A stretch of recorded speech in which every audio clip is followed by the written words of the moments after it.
Yes, Class 8, Chapter 3, Synthetic Fibers and Plastic. Today we discuss notebook work.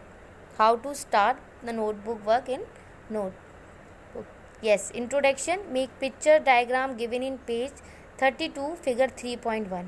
You will start your chapter and make picture in which are given in page number 32 and figure 3.1. You will do and draw this and shading also. Now we will discuss keywords. Acrylic, an artificial material that is used in making clothes and paint. Acrylic यानी कि आपका एक synthetic material है जो कि हमें कपड़े और पेंट बनाने में काम आता है. Artificial silk like which is obtain also chemical treatment of wood pulp. Artificial silk जैसे कि हम रेयॉन जानते हैं और उसको हम वुड पल्प के साथ कुछ केमिकल को ट्रीट करके आर्टिफिशियल सिल्क बनाते हैं. Okay. Nylon, it was prepared from coal, water and air. It was first synthetic fibre. जो आपके नायलॉन्स होते हैं वो आपके कोल, वाटर और एयर की हेल्प से बनते हैं और ये आपका फर्स्ट सिंथेटिक फाइबर है. Okay. Now plastic, the quality of being easily shaped और मोल्डेड. प्लास्टिक जैसे कि आप जानते हो ऐसी वस्तु जो कि ईजली किसी भी ढांचे में ढल जाती है और अपने शेप को चेंज कर देती है. प्लास्टिक हैज़ दिस प्रॉपर्टी, यानी कि प्लास्टिक को आप जानते हो क्या नेचर है कि वो ईजली मोल्ड हो जाती है. Okay. Now polyester, an artificial material that is use for making cloth. यानी कि सेम एज इट इज़, क्योंकि हम इस चैप्टर में आर्टिफिशियल और सिंथेटिक फाइबर्स और प्लास्टिक के बारे में पढ़ रहे हैं, तो आप समझ सकते हो कि आर्टिफिशियली जो चीज़ यूज़ हो रही है उसमें आर्टिफिशियल मटेरियल का यूज़ होगा. और पॉलिस्टर क्योंकि ये कपड़े का नाम है, तो हम कोई भी आर्टिफिशियल मटेरियल यूज़ हो रहा है कपड़े बनाने को तो हम उसको पॉलिस्टर कहते हैं. Like polymer. अब हम बात करते हैं कि पॉलीमर क्या होता है. जब छोटी छोटी स्मॉल यूनिट को जॉइन करके लंबी सी चेन बना ली जाती है तो उसको हम पॉलीमर कहते हैं और उसकी एक यूनिट को हम मोनोमर्स कहते हैं. Now polythene, it is a plastic made from the polymerisation of ethylene monomer. यानी कि इथाइलिन मोनोमर को जब आपस में मिक्स करके उनकी पॉलीमर यानी कि पॉलीमर्स बनाते हैं तो उसको हम पॉलीथीन बोलते हैं. Now rayon, it is a artificial silk. जैसे कि हम आर्टिफिशियल सिल्क के लिए डिस्कस कर चुके हैं, तो rayon is a second name of artificial silk. Synthetic fibre, artificial and man made fibre. कोई भी फाइबर जो हमें आर्टिफिशियली और यानी कि इंडस्ट्री और मैन मेड यानी कि जिसमें ह्यूमन का यूजेस बनाने में काम आए तो उसको हम सिंथेटिक फाइबर कहते हैं. Okay. Now Terylene, it is a synthetic polyester fibre. ये भी एक सिंथेटिक है और पॉलिस्टर फाइबर है.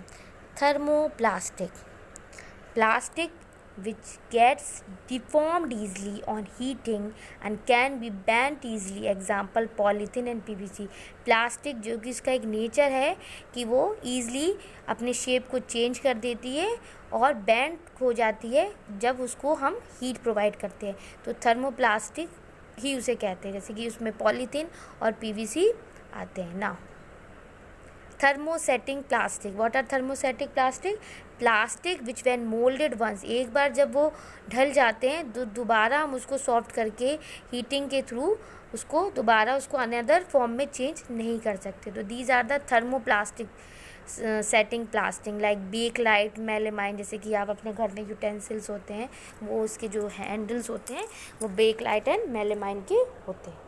Now we will discuss figure 3.1. जैसे कि वी विल डिस्कस कि 3.1 you have to start with your chapter in your notebook. आपको 3.1 आपकी कॉपी में मेक करना है.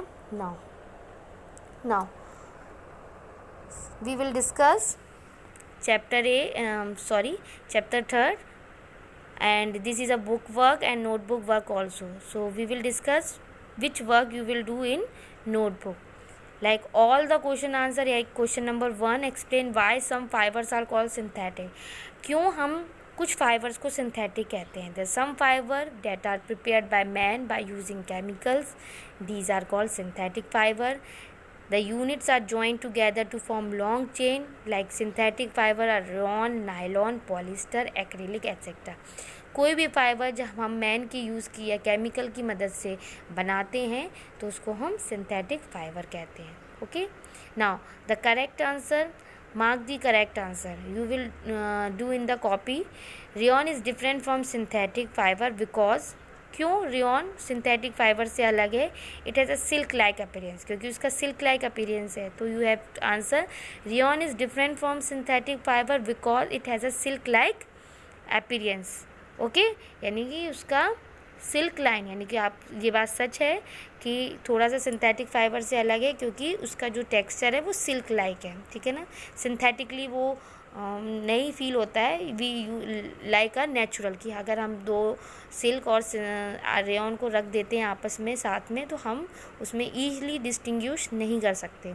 Okay, first it is obtain from wood pulp, क्योंकि वो वुड पल्प से मिलता है इसलिए उसको हम पूरी तरीके से सिंथेटिक फाइबर नहीं कहते.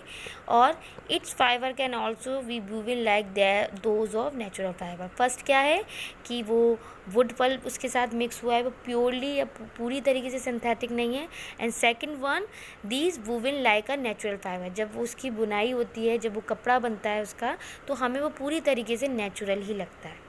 Now question number third, fill in the blanks in appropriate word. You have to be fill it.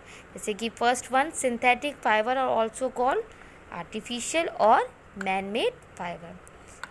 V1, synthetic fiber are synthesis from raw material called petrochemical. यानी कि जो सिंथेटिक फाइबर है वो हम petrochemical की मदद से बनाते हैं. Okay, like synthetic fibre plastic is also a polymer. जो सिंथेटिक फाइबर होती है उसकी plastic is also a polymer, यानी कि वो एक पॉलीमर से बने होते हैं. Okay, now question number fourth, example which indicate a nylon fibres are very strong. कुछ एग्जाम्पल बताइए जिससे हमें ये पता चले कि नायलॉन जो फाइबर्स है वेरी स्ट्रॉन्ग होता है. यानी कि nylon fibres are very strong. It is use for making rope, क्योंकि वो रस्सी बनाने के काम आते हैं, पहाड़ों पे चढ़ने के लिए काम आते हैं, पैराशूट बनाने के काम आते हैं. And there uses show nylon fibres have high tensile, यानी कि हाई टेंसाइल स्ट्रेंथ क्या होती है? मुड़ने की क्षमता, बेंड होने की क्षमता, तो उसको हम टेंसाइल स्ट्रेंथ बोलते हैं. Okay, explain why plastic container are favoured for storing food. हम प्लास्टिक कंटेनर को क्यों उपयोग में लाते हैं जब हम किसी खाने को स्टोर करने की बात करते हैं? तो आंसर है कि जैसे कि करेक्टरिस्टिक है, उसकी विशेषताएं क्या है? जैसे कि लाइट वेट है, बहुत हल्का है, ईजिली ब्रेकेबल नहीं होता, लोअर प्राइस है, काफ़ी सस्ता आता है, गुड स्ट्रेंथ है, काफ़ी लंबे समय तक मतलब ईज़िली ब्रेकेबल नहीं होता है, टूटता नहीं है, और इजी हैंडलिंग, यानी कि उसको बहुत ज़्यादा प्रिकॉशन के साथ हम हैंडल नहीं करेंगे तो अभी चलेगा. यानी कि अगर कुछ ऊपर से नीचे गिरता है तो वो ईज़िली ब्रेक नहीं होता. Okay, the difference between thermoplastic and thermosetting plastic we will discuss earlier also, कि उसमें क्या क्या विशेषता है दोनों में, थर्मोसेटिंग और थर्मोप्लास्टिक में क्या मतलब डिफरेंशिएट है. एक बैंड मतलब thermosetic plastic can not bend easily and same as thermoplastic can be bend easily.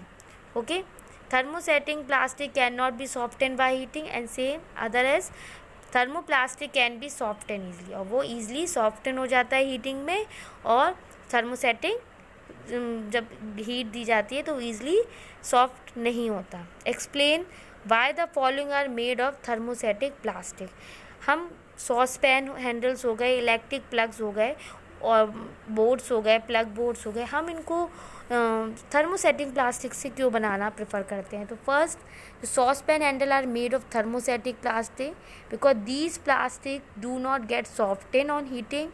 Thermosetting plastic such as Bakelite are poor conductor of it, क्योंकि वो गर्मी मिलने पे या ज़्यादा हीट पे बेंट नहीं होते, गर्म नहीं होते, और पुअर कंडक्टर ऑफ हीट है, यानी कि एक पॉइंट से दूसरे पॉइंट पे हीट को ट्रांसफ़र नहीं करते हैं.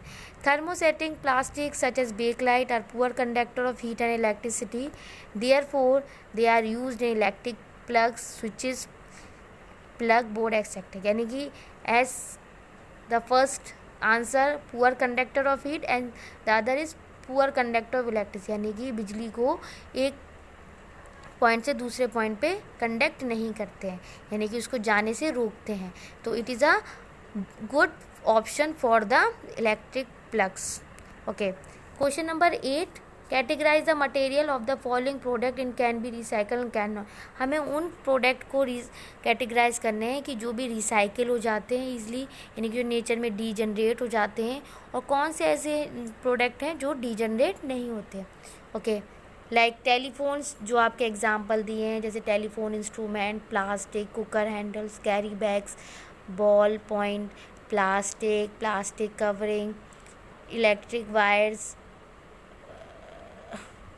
Plastic chairs, electrical switch. Sorry, I am correct my self. Recycle मतलब हम दोबारा उसका यूजेस कर सकते हैं, रिसाइकिल कर सकते हैं। Sorry for my statement. Okay, यानी कि जो हम दोबारा, जैसे कि जो आपके टेलीफोन इंस्ट्रूमेंट हो गए, कुकर हैंडल्स हो गए, electrical switch, these are all thermosetting, ये हमारे थर्मोसेटिंग है, तो हम इनको मोल्ड नहीं कर सकते, दोबारा किसी शेप में या किसी और चीज़ में नहीं बना सकते।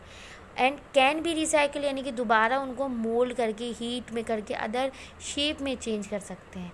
ओके, जैसे प्लास्टिक सॉयज़ हो गया, प्लास्टिक चेयर्स हो गया, कैरी बैग्स, ये सारे हमारे ईजिली बेंट हो जाते हैं, मोल्ड हो जाते हैं और अदर शेप में हम इनको कन्वर्ट कर सकते हैं। Rana want to buy shirt for summer, should to buy cotton shirt और shirts made from synthetic material, advise Rana giving your reason. यानी कि राना शर्ट समर में ख़रीदना चाहते हैं, आप ये जानना चाहते हैं कि कॉटन शर्ट ख़रीदे या सिंथेटिक मटेरियल ख़रीदे। तो यू नो कि जो समर सीज़न होता है कि हमें स्वेटिंग और पसीना बहुत आता है, बहुत हाई स्क्रॉच हीट होती है, तो वी ऑलवेज़ प्रेफर कॉटन। हम सिंथेटिक का क्यों यूज़ नहीं करते, क्योंकि synthetic cloth are not easily absorb sweat, जो हमारा पसीना होता है उसको ईज़िली नहीं एब्जॉर्ब करता है, और जो हमारी बॉडी में है वो ईज़िली सूदिंग काम नहीं देते हैं, तो it is mostly preferable cotton clothes during summer season. Give example. Question number 10, the plastic are non corrosive in nature, यानी कि non corrosive in nature, plastic are non corroded even come in contact with strong chemical. Corrosive यानी कि easily वो किसी chemicals के contact में आके को चेंज नहीं करती है। Okay, like this because of their non reactive, it is a non reactive, that's why plastic are non corrosive in nature with most material. जितने भी हमारे मेटल्स आइटम्स होते हैं वो ईज़िली क्या करते हैं, वो रिएक्ट कर जाते हैं। For example, the cleansing chemical that we use at home store in plastic bottles instead of metal, वो प्लास्टिक बॉटल्स में आते हैं इंस्टेड ऑफ मेटल, क्योंकि वो हाईली रिएक्टिव होती है। मेटल से जितने भी केमिकल्स होते हैं बहुत जल्दी रिएक्ट करते हैं, but in plastic it is not easily reacted. Should the question number 11, bristles of toothbrush be made of the same material, explain your answer. No. Should the handle and bristles of the, यानी कि जो थर्मोसेटिंग्स होते हैं उनके जो handles होते हैं और ब्रिसल्स होते हैं जो आप टूथपेस्ट में, वो सेम होते हैं? No, they are made from the different material. The handle of the toothbrush should be hard, यानी कि आप समझ सकते हो वो क्या होते हैं, काफ़ी हार्ड होते हैं, एंड ब्रिसल्स होते हैं काफ़ी सॉफ्ट होते हैं, क्योंकि वह टीथ की क्लीनिंग में काम आते हैं। While the bristle should be soft and flexible, उनकी हाई टेंसाइल स्ट्रेंथ, वो ईजिली फोल्डेड हो जाते हैं। Okay, question number 12, avoid plastic as far as possible, comment on this advice. यानी कि आपको ये बताना है कि हमें प्लास्टिक को किस हद तक यूज़ करने से रोकना चाहिए या उसको कम से कम यूज़ में लाना चाहिए, उसमें आपको अपनी बताना है। जैसे प्लास्टिक आर नॉन बायोडिग्रेडेबल, क्योंकि नॉन बायोडिग्रेडेबल है, वो ईज़िली अपने आप को डिजनरेट नहीं करता नेचर में, and takes generally about 500 and above years to degenerate, यानी कि 500 से 600 साल उसको डीजनरेट में लग जाते हैं नेचर में। तो it will cause soil pollution, land pollution, water pollution and many more. तो you will write this answer, and if you want some more content in, you will also add this. Okay, question number 13, like polyester, जैसे it is a match the following, you will see कि you will write and this will do in book itself, यानी कि आपको उसको book में ही करना है, will not need to do in copy. Okay, question number 14. Manufacturing synthetic fibers is actually helping conservation of forest. Comment, यानी कि अगर हम सिंथेटिक फाइबर का उत्पादन या उसको यूज़ करते हैं तो हमारे कहीं ना कहीं फॉरेस्ट के कंजर्वेशन यानी कि फॉरेस्ट को बचाने में काम आता है। तो आप इस चीज़ को सहमत हो सकते हो, क्योंकि सिंथेटिक फाइबर अगर ये सिंथेटिकली चीज़ हम यूज़ करते हैं तो कहीं ना कहीं जो पेपर कट्स या अदर पर्पसेस के लिए जो आपके फॉरेस्ट काटे जा रहे हैं उसका कम से कम यूजेस होगा। तो yes, it is true that manufacturing synthetic fibre is actually helping conservation of forest. Okay, now describe an activity to show that thermoplastic is a poor conductor of electricity. Okay, this is the diagram. This is the two diagram. One is switch is on and it's made of metal, and other is made from the thermoplastic. So we will design a circuit to see that thermoplastic are poor conductor of electricity. यानी कि thermoplastic अगर हम उसके बीच में contact में रखते हैं तो इट विल बैड और पुअर कंडक्टर ऑफ इलेक्ट्रिसिटी, यानी कि इलेक्ट्रिसिटी पास नहीं होगी और जिसकी वजह से किसी भी तरीके का करंट फ्लो नहीं होगा and bulb will not glow. And in the first diagram you will see कि there is a metal contact with the one end to the other end and there is a easily flow of electricity and the bulb is glowing. Okay, thank you.